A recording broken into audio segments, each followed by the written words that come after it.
Welcome to Brownsville.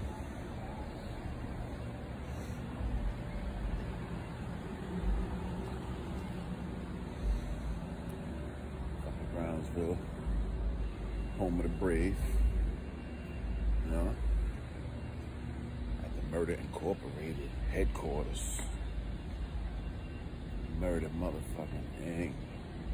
A Relish. Pittsburghville. Bugsy Goldstein. What happened?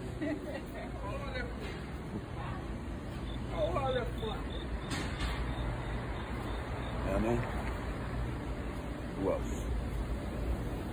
No, I have to come through here. Stop right here. Alright.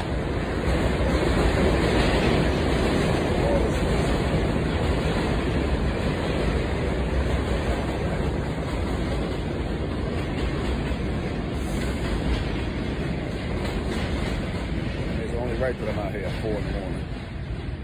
Like, that's crazy, bro. Listen, man. They parked their car right here. Punctured the tire. Sat over there. You can see it. Maybe you can see them. Come up, light this shit up. Pow, pow, pow, pow, pow. Kim Twist got shot right here. Where's the coasting? Got shot right here. Right here. They hung out here. Hey, you guys, gals, and bums, and welcome back to A Few Bad Men. Now, that video you just saw was from August 2021, a few months before I started the channel. If I knew I was going to start the channel, I would have gone inside. But that was Midnight Rose's candy store at Saratoga and Livonia in Brownsville, Brooklyn. And it was 4 a.m. in the morning, and funny enough, the store was still open. So I had to go in and buy some candy from Midnight Rose's candy store at 4 a.m. Okay? So today, I'm going to drop a short video on the woman who owned that place almost 100 years ago. Her name was Rose Gold, but she was better known as Midnight Rose. So before we get into that, you know, we got to do all the YouTube stuff. If you want to join this Few Bad Men gang, first thing you got to do is you got to bump off that subscribe button. Next thing you got to do is you got to break that thumb and ring that bell, okay? So you don't miss nothing. All right, so let's get into this. So this is just going to be a shorter video than normal. I just wanted to put this video out. I'm still doing research on the Murder Incorporated 4 episode. That'll be coming soon. Okay, so let's get into it. By 1939, 8 Relish ran a very profitable Shylock business. Over the last 8 years, the boys have removed all competitors in Brownsville, Ocean Hill, and East New York. One of the partners in the Shylock business was a silver-haired 67-year-old mother of 4, grandmother of 2, Rose Gold. I have no date or place of birth for Rose, but Rose Gold was twice married. And after the death of her latest husband, she spent her time at a candy store that she owned at 779 Saratoga Avenue, right at the corner of Saratoga and Livonia in Brownsville, Brooklyn.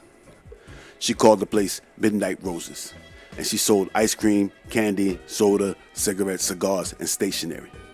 Although it's been said that she sold more than ice cream during Prohibition, but that's a whole nother story. Rose, along with her son, Sam Dapper Siegel, her son from her first marriage, worked 14 hours a day at the candy shop, keeping the store open all night. The store was nestled right under the L, right across from a movie theater. Saturday nights were Rose's busiest nights.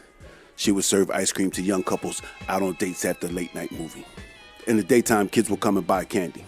Most people were served at the window right next to the entrance. Although you could go in, most people chose not to.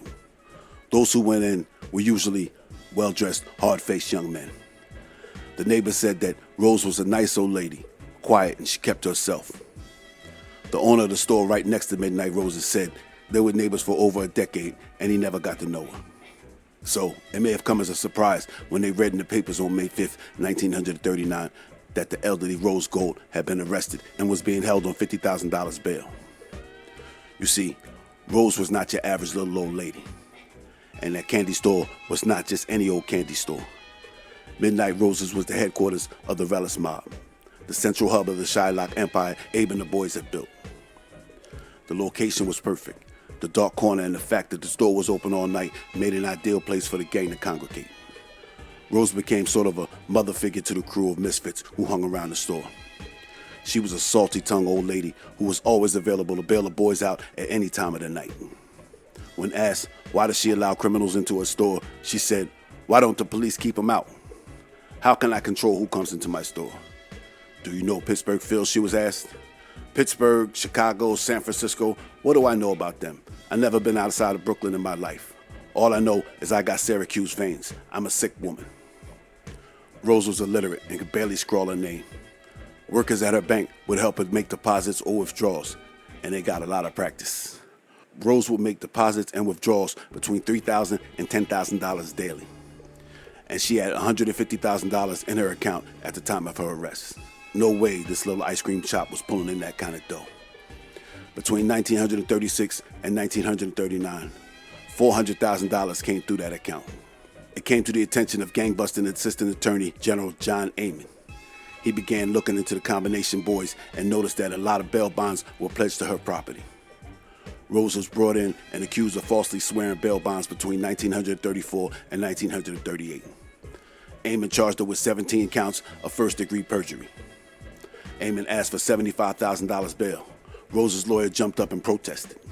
Amon said, "This candy store is the headquarters of numbers rackets, prostitution, money lending, and many more." He said that the high bail was because many people on the outside had an interest in her not going to trial. Her lawyer said his client was a widow of 25 years and she had a heart ailment. The shock of jail might kill her. The judge convened the case until a doctor could be brought in to examine Rose. The doc found that Rose had no signs of a heart problem. He said she was in fairly good condition. When asked if jail would present any particular health problem, he said no. Judge McKern set the bail for $50,000 and Rose Gold was taken to Women's Detention Center. While going through the hall, her son, Sam Dapper Siegel, fainted and slid down the wall. His theatrics didn't work. Rose was taken to jail. Sam went back to Midnight Roses where he paced, chain smoked, and talked to reporters.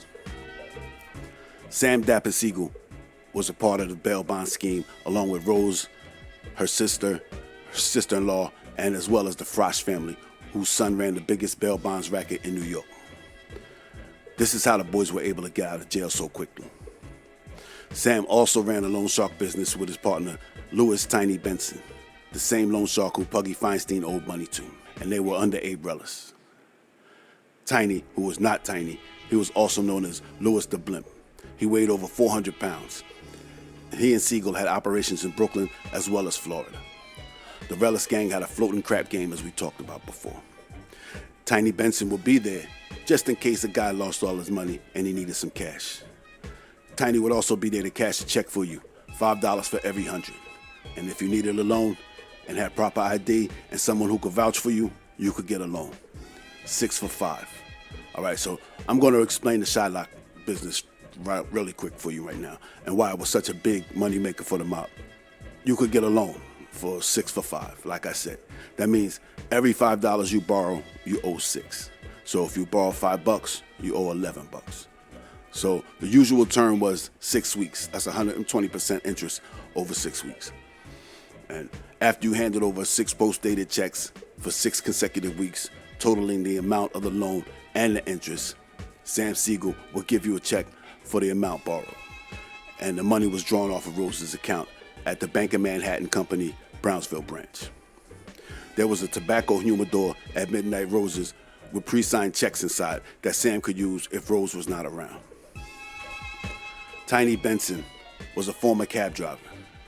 Every day, Tiny Benson would meet up with Abe and receive cash to lend out at the crap games. Tiny never walked around with less than 10 grand on him. He was always around when a player tapped out. I bet if you hung around, you could get it back. I could give you what you need. His ploy rarely failed. Many well-to-do Brooklynites owed Tiny money. Dentists, doctors, business owners would lose thousands of dollars at these games and seek out Tiny. Now, these were not small crap games. The floating crap games drew between 50 and 100 people, requiring 20 to 30 people to work the games, and $40,000 to $50,000 changed hands at each game. Like I said, Sam and Tiny were under Abe Rellis. and his reputation should have been enough to keep people from being late on their bills. But sometimes people mess up, and Abe had to flex his muscle. But it didn't always go well. Mortimer Levy borrowed money from Dapper Sam, and he was behind in his payments. He came to Midnight Roses to talk to Dan, but Dan wasn't there, but Abe Relis was.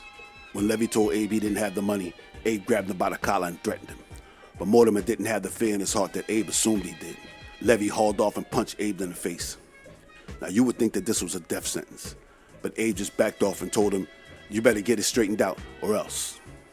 Levy just walked out of Rose's. Rose sat in jail for over a month because she couldn't make bail. Ironic, right? Rose claimed that she was ill and she was given tonics and spent most of her time locked up, ill and in bed. It was on June 15th when a young defense lawyer got her bail reduced to $10,000. A guy named Burton Turkis was a young defense attorney who was now representing Rose. He would be on the other side of the law in a year, but that's for the next Murder, Inc. Turkis argued that his client was a sick woman and needed to be released. Embarrassed by the perception of cruelty to an old woman, Amon reduced the bail and Rose was released and returned to the candy store. In June of 1941, Rose pled guilty to 17 counts of perjury. She had no trial set, but she was released on the same $10,000 bail. Dapper Sam and Tiny Benson were arrested for shylocking on January 24th in 1941 in Miami. They were shipped back to New York and were set free on $1,500 bail while they awaited trial. In May, they changed their plea of not guilty to guilty and were given a suspended sentence in June. Now at this time, the trail of Midnight Rose goes cold. I don't know what happened with her trial. It was likely suspended like Sam and Tiny, but I'm not sure. I do think that she was given some type of leniency because she may have cooperated in the Murder, Inc. investigation like Abe, but I don't know. And I don't know when or how she died. It just goes cold. I just wanted to share this short story with you while I finish up the Murder, Inc. 4 video. I'm reading like 3 books and dozens of newspapers and trial transcripts, and it's taking longer than I expected. So stay tuned for that. I'll have it out ASAP. I hope you enjoyed this little short story as much as I enjoyed telling it. Make sure that you bump off that subscribe button, break that thumb, and ring that bell. Okay? All right? This has been A Few Bad Men. Keep your nose clean, and don't take any wooden nickels. I see yous in the funnies.